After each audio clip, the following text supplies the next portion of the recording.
Selamat datang channel Trading for Better Life. Di video ini saya cuma analisa satu emiten secara pergerakan saat ini masih sideways, tapi laporan keuangan tahun 2023 laba bersihnya masih naik 42% dan ada sentimen karena ada kerjasama dengan perusahaan China untuk masuk ke bisnis mobil listrik. Bagaimana potensi saham ke depannya? Kapan waktu yang tepat untuk kita entry? Yuk kita coba pelajari analisanya di video ini. Semoga analisa berikan ini bisa bermanfaat dan membantu teman-teman dalam mengambil keputusan. Untuk teman-teman belum subscribe channel ini, bisa tekan tombol subscribe agar tidak ketinggalan informasi dan analisa saham terbaru akan diupload setiap harinya. Saham pertama akan saya analisa adalah saham IMAS. Saham IMAS pada perdagangan terakhir ditutup naik 1% lebih ke 1430. Dan jika kita perhatikan secara tren, IMAS ada trennya masih bergerak sideways. Beberapa kali mencoba naik di atas garis EMA 50-150, IMAS selalu gagal dan dipaksa turun kembali.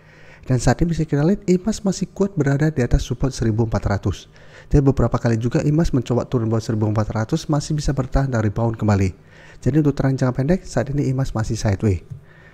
Dan kalau pemberitaan bahwa laba bersih IMAS masih naik 42% di tahun 2023, masih meraup laba sebesar 632 miliar pada tahun 2023. Dan kemarin juga kalau pemberitaan bahwa IMAS bawa merek China ke Republik Indonesia, mau jualan mobil listrik. Jadi IMAS mulai masuk ke bisnis mobil listrik. Dan dari data broker summary jika kita perhatikan pada perdagangan terakhir asing masih masuk akumulasi, dan di broker summary jika kita pantau sebenarnya tidak ada akumulasi maupun distribusi. Jadi untuk IMAS apabila teman-teman mau pantau, menurut saya saat ini masih bisa coba pantau. Untuk entry bisa coba spekulatif buy di 1400 untuk entry-nya, dan jadikan harga 1480 sampai garis EMA 150 di 1500 untuk target take profit. Jadi saat ini wait and see dulu, kembali ke sekitar 1400 untuk entry-nya, bisa hold terus selama support ini tidak terlewati atau swing trade dengan target 1500. Tapi karena ada sentimen ini, menurut saya IMAS masih menarik untuk coba dipantau.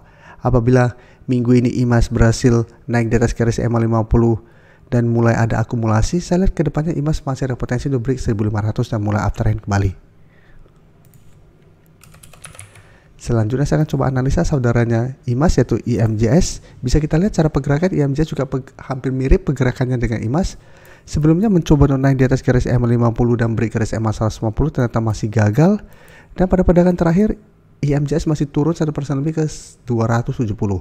Jadi saat ini garis EMA 50 di harga 276 sudah berubah kembali menjadi resisten, dan di atasnya ada resisten kuat di EMA 150 di sekitar 294. Sampai harga lebih jauh di 300 yang sempat beberapa kali juga menahan kenaikan dari saham IMJS. Saya cara pergerakan IMJS saat ini belum terkonfirmasi uptrend, walaupun sempat rebound dan naik tinggi dari sekitar 250 menuju harga 300. Dan untuk IMJS bisa kita perhatikan di sini, penurunan 1% lebih ini terpantau ada distribusi, dan asing juga melakukan sedikit distribusi. Jadi untuk IMJS cara pergerakan saat ini memang masih belum oke, dan jika kita lihat masih ada potensi untuk kembali turun menuju support terdekat di sekitar 264. Jadi apabila teman-teman ingin coba entry saham IMJS, bisa wait and see dulu, tunggu di sekitar range harga 260 sampai 264. Dan untuk IMJS, ingat pergerakannya lumayan liar, jadi apabila teman-teman mau entry, teman-teman harus sangat disiplin. Dan saat ini ingat cara pergerakan ini juga masih bergerak downtrend. Jadi apabila kita dapat di sekitar support 260 sampai 264 dan berhasil rebound, selalu pertimbangkan untuk jadikan garis EMA 50-150 untuk target take profit. Jadi apabila berhasil rebound tapi tetap kesulitan untuk naik di atas garis EMA 150, secara pergerakan IMJS masih ada potensi untuk melemah. Selanjutnya saya coba update lagi pergerakan dari saham ICE. ICE juga secara pergerakan saat ini masih sideways. Beberapa kali juga sama mencoba untuk naik di atas garis EMA 50, ICE masih gagal. Jadi bisa kita lihat pada tanggal 21 Maret kemarin memang sempat candle berada di atas garis EMA 50 menyentuh target breakaway di 5400. Tapi secara candle ini belum terkonfirmasi break karena shadow masih menyentuh garis EMA 50. Keesokan harinya memang ditutup di atas juga di 5375, tapi ini candle doji ini juga belum terkonfirmasi. Dan ternyata masih lanjut naik mengatas 5400, IC masih gagal dan kembali melemah. Dan bisa kita lihat sempat malah kembali menyentuh 5100.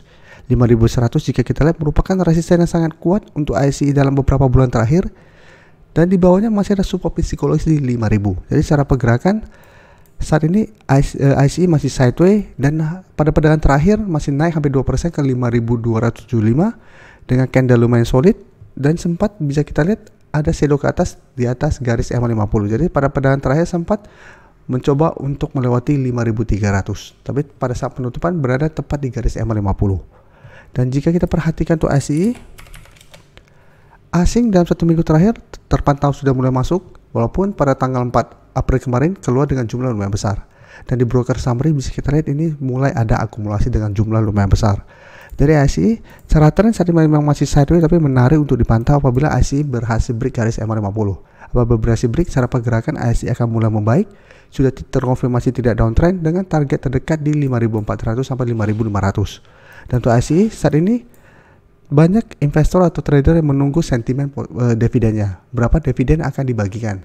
Saat ini setahu saya untuk RUPS-nya akan diadakan akhir bulan April ini. Jadi apabila dividennya yang dibagikan lumayan besar, maka ASI ada potensi untuk melanjutkan kenaikan. Tapi ingat, walaupun bergerak naik, jika terpantau masih gagal naik di atas garis EMA 150 di 5.600, ASI belum terkonfirmasi uptrend. Jadi masih ada potensi untuk melemah kembali apabila memang masih gagal break garis EMA 150. Tapi secara pergerakan minimal selama masih kuat di atas garis EMA 50, ASI secara pergerakan akan mulai reversal. Selanjutnya saya coba analisa saham auto. Auto jika kita perhatikan cara pergerakan saat itu juga masih sideways dalam beberapa bulan terakhir ini. Mencoba saat ini untuk bertahan di support 2200. Support ini bisa kita lihat merupakan support yang beberapa kali juga menahan penurunan dari saham auto. Jadi setempat beberapa kali turun bawah 2400 tapi penutupan masih bisa bertahan dan rebound kembali. Dan saat ini untuk garis EMA 50 bisa kita lihat di sekitar 2290. Dan di atasnya garis EMA 150 di sekitar 2410. Jadi untuk auto sebelumnya bisa kita lihat pada akhir Januari sempat naik di atas garis EMA 50 150 tapi ini belum terkonfirmasi break dan kembali melemah menuju zona 2200 sampai 2250. Saya secara pergerakan untuk tren jangka menengah sebenarnya auto trennya masih bergerak downtrend.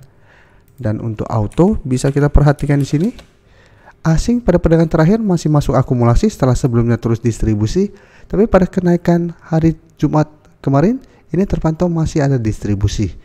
Jadi untuk auto tetap secara pergerakan harus hati-hati apabila terpantau nanti minggu ini gagal bertahan di 2200 sebaiknya jaga entry karena ada potensi untuk lanjut melemah menuju 2100. Jadi apabila mau entry wait and see dulu. Apabila minggu ini auto terkonfirmasi bisa bertahan di 2200 masih terbentuk candle hijau, masih menarik untuk coba entry untuk swing trade dengan target di garis EMA 50 sampai 2300 untuk target jangka pendek dan target lebih jauh di 2400 atau di sekitar garis EMA 150. Jadi auto masih bisa hold selama 2200 masih belum terlewati. Saya ingin memberikan sedikit informasi bahwa saat ini channel YouTube Trading for Better Life sudah mempunyai fitur membership. Jadi fitur membership ini apabila teman-teman mau join bisa tekan tombol join ini. Bisa kita lihat di sini. Cukup dengan 29.900 atau 30.000 per bulan, teman-teman akan menjadi bagian atau member dari channel YouTube Trading for Better Life. Jadi teman-teman bantu mensupport channel ini. Dan dengan menjadi member, teman-teman akan mendapatkan live streaming setiap hari Minggu pada jam 9 malam. Untuk informasi lebih lanjut, teman-teman bisa pelajari di video ini. Terima kasih telah menonton video ini. Like dan share video ini bila bermanfaat bagi teman-teman. Dan support channel ini dengan cara tekan tombol subscribe agar channel ini bisa makin berkembang dan bisa membantu lebih banyak orang lagi. Terima kasih.